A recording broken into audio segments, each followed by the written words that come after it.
programa Imóveis Grandes Ideias. Esta semana recebendo o Edivaldo Lima, proprietário, sócio proprietário do Balatão da Construção. Edivaldo, seja muito bem-vindo ao nosso programa e vamos bater um papo aqui sobre as etapas da construção, os materiais, qualidade de materiais e principalmente uma questão que a gente já estava conversando aqui, o começo da obra.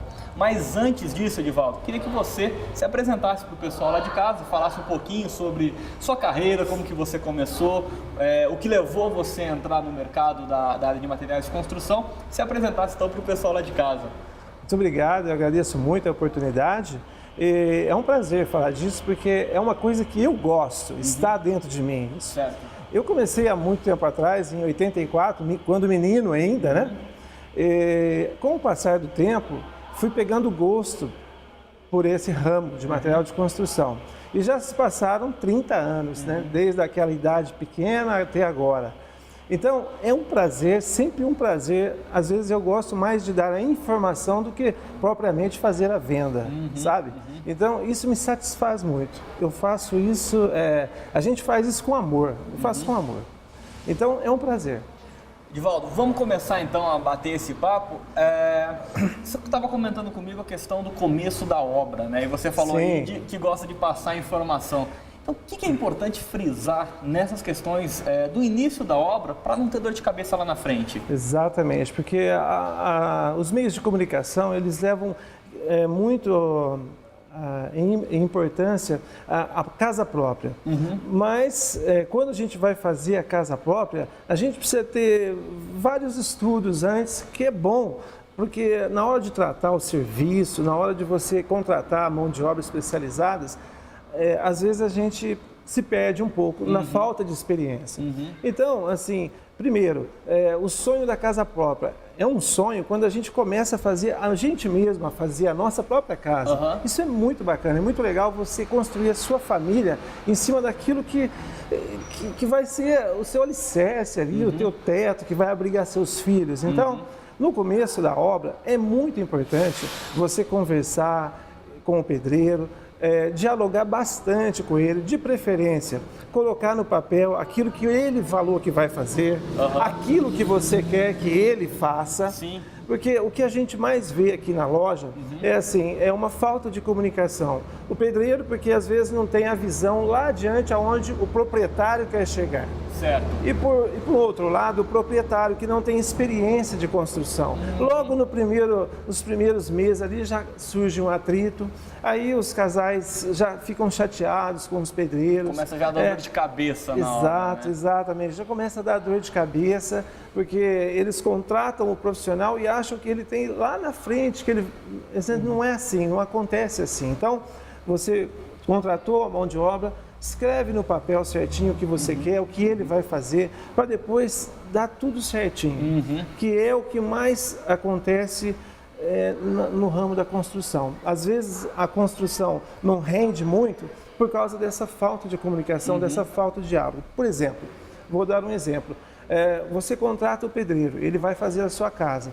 Só que hoje, em virtude de dos maquinários que tem, né, tudo para se alugar, o pedreiro hoje não quer mais fazer amassado, o cimento, então ele quer sempre que o proprietário compre o cimento pronto, que ele compre os andaimes, que ele compre as escoras, e isso o proprietário não sabe. Não está na cabeça ainda do proprietário. Interessante isso. Exatamente. Então o proprietário começa a ficar chateado. Não, mas ele não falou, ele não tem o material, ele não tem as ferramentas. Então é preciso conversar. Se você vai fazer uma casa, ela tem piso de laje, tem forro de laje, já pergunta já no começo, olha, vou precisar comprar o concreto ou você vai fazer aí? Isso, se o pedreiro vai bater a massa, né? Exato, vai fazer a massa exatamente, ali, ou se ele precisa que entregue esse material, né? Que eu imagino a dor de cabeça depois que deve dar, né? Nossa, as pessoas ficam muito chateadas,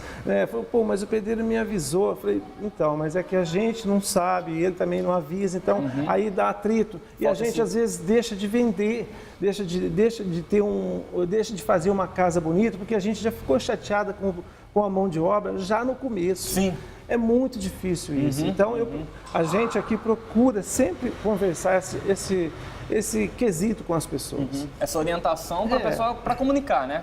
Ter comunicação entre o quem vai fazer o serviço e o proprietário. Exatamente, exatamente. Por isso que é um sonho da casa própria. Então, a pessoa procura o profissional adequado, o arquiteto, o engenheiro, para transformar o sonho dela em realidade, em um produto físico. Depois, vai na mão de obra e conversa desse jeito, bem detalhado, o que vai acontecer.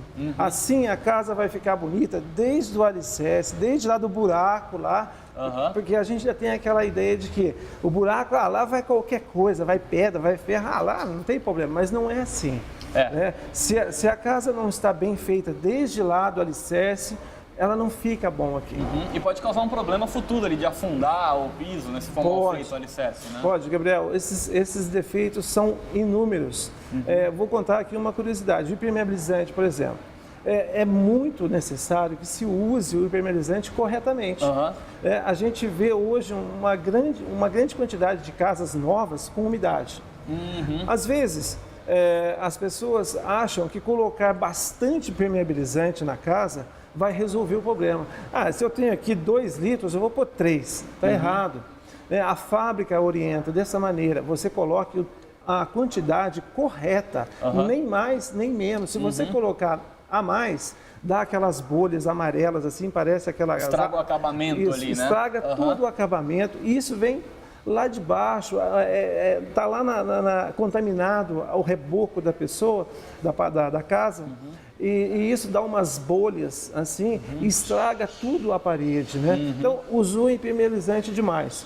Outros casos, usa impermeabilizante de menos. A umidade vem de baixo, depois não há como tirar mais essa umidade. Depois tem que descascar tudo, né? Então, isso precisa ser também... refazer todo, né? Todo o reboco, tudo, né? Tem que... Exato. Precisa refazer tudo de novo e precisa conversar muito com o pedreiro. Que tipo você vai usar, que tipo de impermeabilizante você vai usar, como que você vai usar, qual a quantidade que você vai usar. Impermeabilizante, quase todos têm a mesma formulação, são marcas, apenas marcas diferentes. É como se você comprasse um remédio genérico, por exemplo. A base é a mesma. A base é a mesma.